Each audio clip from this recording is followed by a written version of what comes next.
Yes, ready. 90 watts per minute start.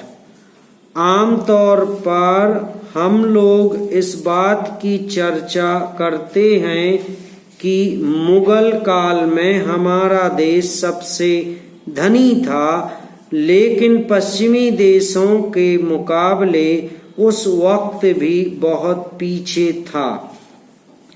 इसका क्या कारण है? इसका मुख्य कारण यह है कि उस समय के शासक देश को मजबूत बनाने की कोशिश करते रहते थे। फिर भी पश्चिमी देशों की तरह उन्होंने शिक्षा के संबंध में एक राष्ट्रीय नीति नहीं अपनाई थी। पश्चिमी देशों ने काफी पहले विज्ञान को अपनाया, लेकिन हम इस 21वीं सदी में अपनी शिक्षा नीति को बदल भी नहीं सके हैं।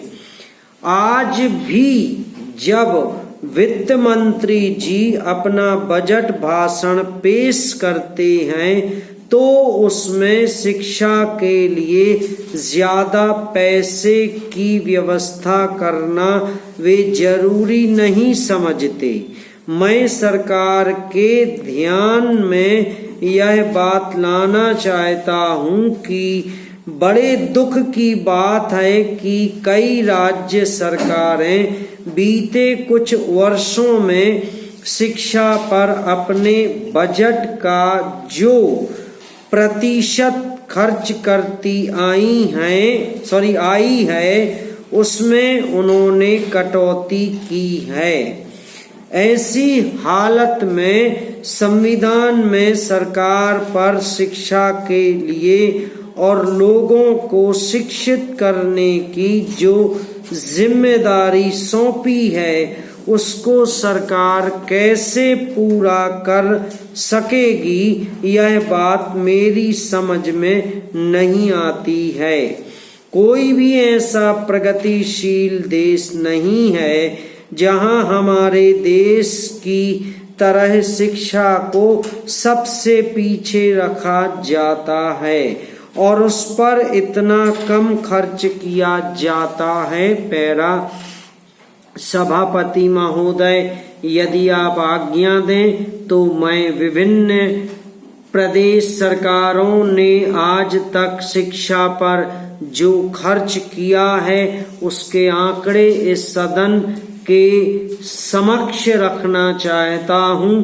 मैं केवल एक निवेदन और करना चाहता हूं कि मुझे अपनी बात कहने के लिए थोड़ा समय और दिया जाए, जिससे शिक्षा जैसे महत्वपूर्ण मद पर बजट की राशि में आवश्यकतानुसार प्रावधान कर राज्यों को आवंटित कर शिक्षा का स्तर सुधारा जा सके। पैरा अध्यक्ष महोदय, हमारे शिक्षा आयोग की रिपोर्ट में एक बात और बहुत अच्छी कही गई है और वह यह है कि हमें अपनी शिक्षा में विज्ञान को अधिक महत्व देना।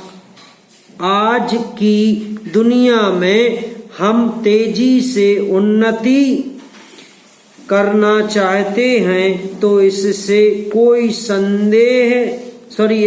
कोई संदेह नहीं है कि विज्ञान की शिक्षा पर सबसे अधिक ध्यान दिया जाना चाहिए। लेकिन श्रीमान, मैं यह भी निवेदन करना चाहता हूं कि विज्ञान के साथ साथ हमें अपने बच्चों की अन्य विषयों की शिक्षा पर भी समुचित ध्यान देना होगा। समाप्त।